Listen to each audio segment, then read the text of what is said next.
Boa tarde a todos, começando mais um quadro Cidadania, hoje com um tema muito importante, que é o direito de família, e meu convidado é o Dr. Daniel Mendes Carvalho, que é defensor público e atua na 4ª Vara de Família de Porto Velho. Dr. Daniel, seja bem-vindo ao quadro Cidadania. Boa tarde, Fabrício. Obrigado pelo convite. Agradeço à TV Alamanda.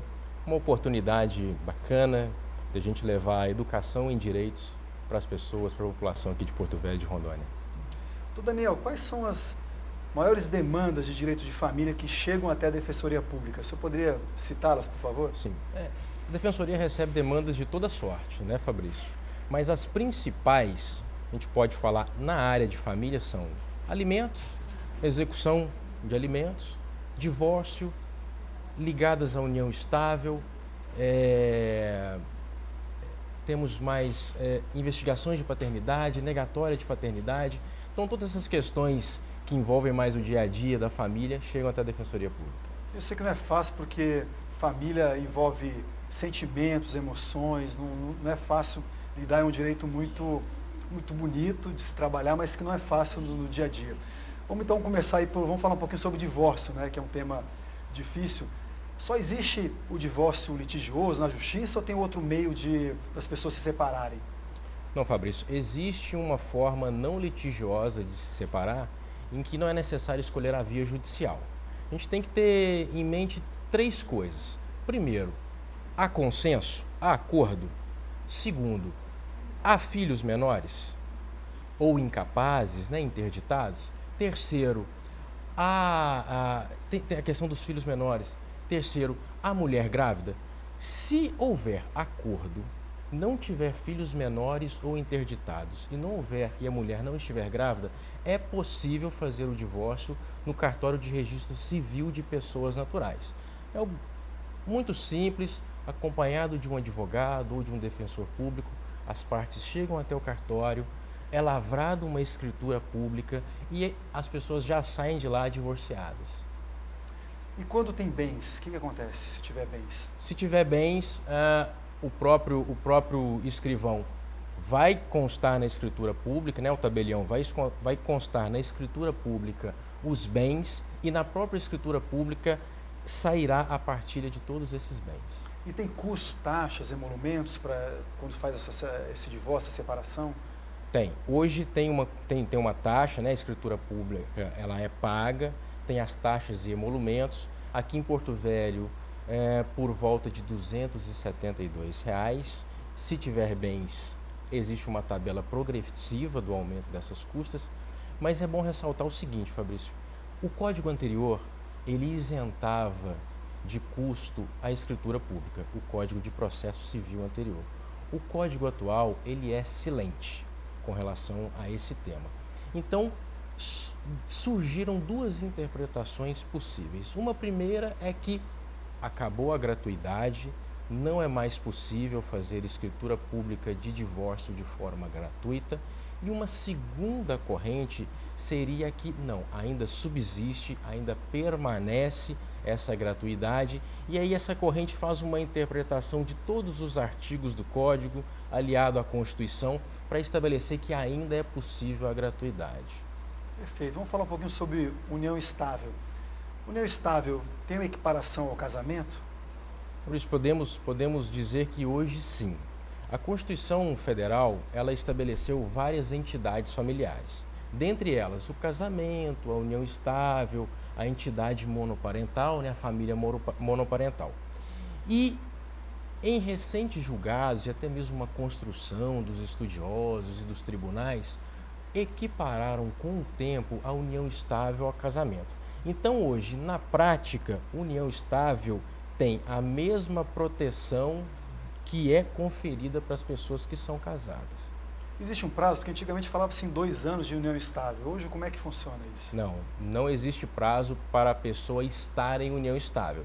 Eu já peguei casos em que em 1 mês as pessoas estavam em união estável, tiveram que partilhar bens, mas pensavam que não estavam. Então tem que tomar cuidado porque a união estável, ela, como diria um professor meu, ela é virótica.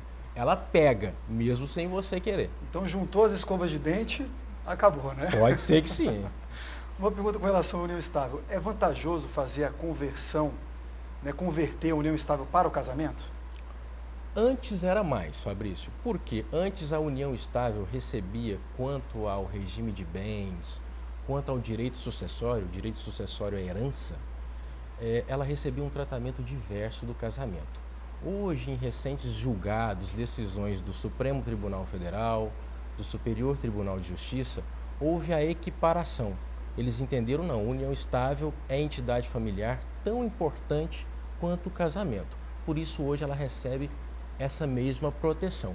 Então, essa conversão passou a não ter tanta importância. Mas a gente tem que ressaltar, as pessoas, elas, às vezes, têm o desejo de casar, é possível fazer a conversão, é simples, basta entrar com uma ação muito simples, dirigida ao juiz de família, e essa conversão é feita. Antigamente, a conversão ela era necessária e até mesmo indicada porque era mais fácil provar a existência do casamento do que a existência da união estável. Você simplesmente apresentava a certidão de casamento, está provado que você era casado.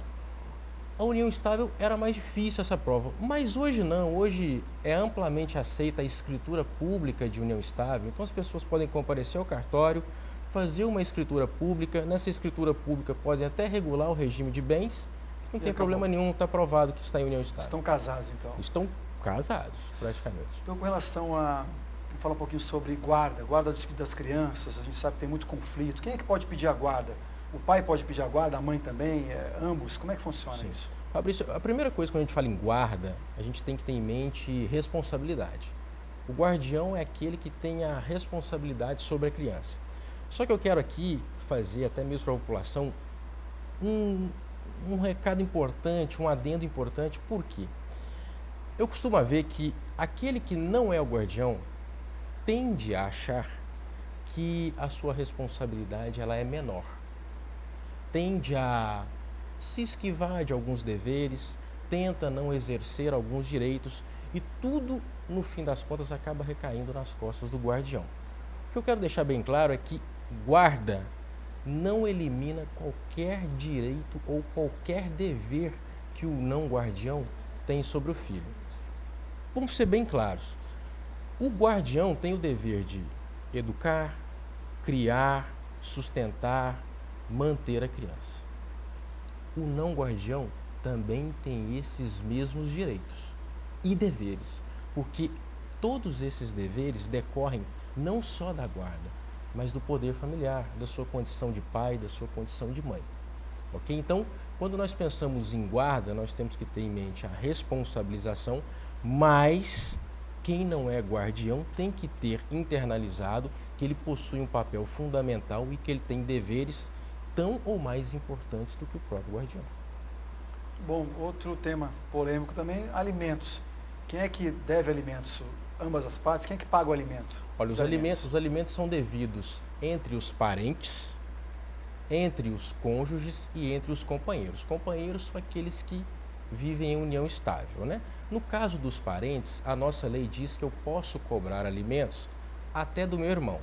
Então, pai ou mãe, avô, e aí eu vou subindo, bisavô, se eles forem vivos, na ausência ou na impossibilidade de qualquer deles, eu passo para o irmão.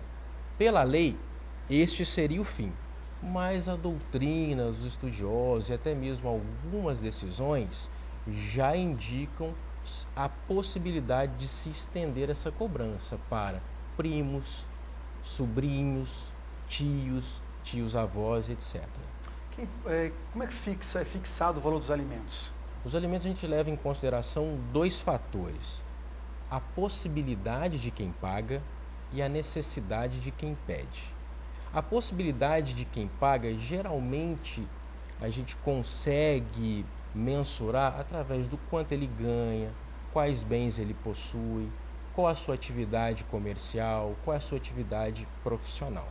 As necessidades de quem precisa, geralmente o filho, a gente consegue mensurar através das despesas cotidianas, às vezes tem alguma despesa extraordinária. Então nós juntamos esses dois fatores e tentamos chegar a um denominador que seja interessante para a criança. Mas aí é o juiz que fixa então o valor. É o juiz que fixa o valor. Sim. Com base também em salários mínimos? Com base em salário mínimo. A gente costuma fixar com base no salário mínimo para a pensão não perder o seu poder de compra, né? Todo ano ela é reajustada e assim mantém o seu poder aquisitivo. Uma vez fixada a pensão, o valor da pensão, ela é vitalícia ou ela pode ser revista a qualquer momento? Não, ela pode ser revista a qualquer momento. Baste que mude alguns fatores que a revisão ela é possível, não é que vá ocorrer, ela é possível. Se mudar as condições econômicas de quem paga, às vezes perdeu o emprego, né? Se às vezes as necessidades de quem recebe, se mudar também é possível fazer a alteração dessa pensão. Basicamente esses dois fatores são levados em conta. Um tema que é um tema novo, né, praticamente novo, que é o registro socioafetivo, né, de pais né, ou das mães. No caso, por exemplo, você tem os pais biológicos, fazem lá o registro dos filhos.